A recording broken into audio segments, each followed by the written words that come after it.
নেই সেখানে, অসংখ্য প্রবলেম মানুষের।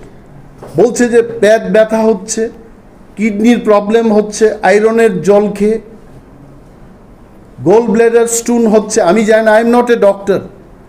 আমাকে যদি সরকার চ্যালেঞ্জ করে বলে আপনি কি একজন ডাক্তার, যে আপনি কি করে বলছেন যে আয়রনযুক্ত জল খেয়ে মানুষের গল ব্লেডার স্টোন হচ্ছে, I am telling I am not a doctor. এটা মানুষের বক্তব্য।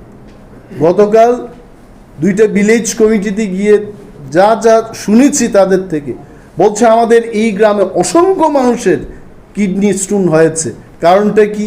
বলছে আমাদের সন্দেহ হচ্ছে এই যে আয়রনযুক্ত জল পান করার ফলে আমাদের এটা হচ্ছে। মেইনটেনেন্স নেই, পাইপ ফেটে গেছে, মানে 5 বছর 6 বছর ধরে যা হয়েছে। Now people are having problem with the drinking water.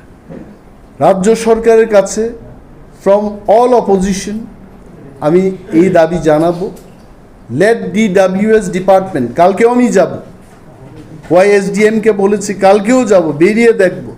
I am not sitting here in Agartala and telling this. মাননীয় মুখ্যমন্ত্রী উনি বিভিন্ন ক্লাবে বেরিয়ে যেভাবে ক্লাব সম্পর্কে ওনার অভিজ্ঞতা হয়েছে, রাজ্যের বিভিন্ন প্রান্তে গিয়ে মানুষের সাথে কথা বলে আমাদেরও একটা অভিজ্ঞতা হয়েছে মানুষ কোন জায়গায় আছে। ড্রিঙ্কিং ওয়াটার, স্নানের জলের কথা আমি বলছি না, পানীয় জল।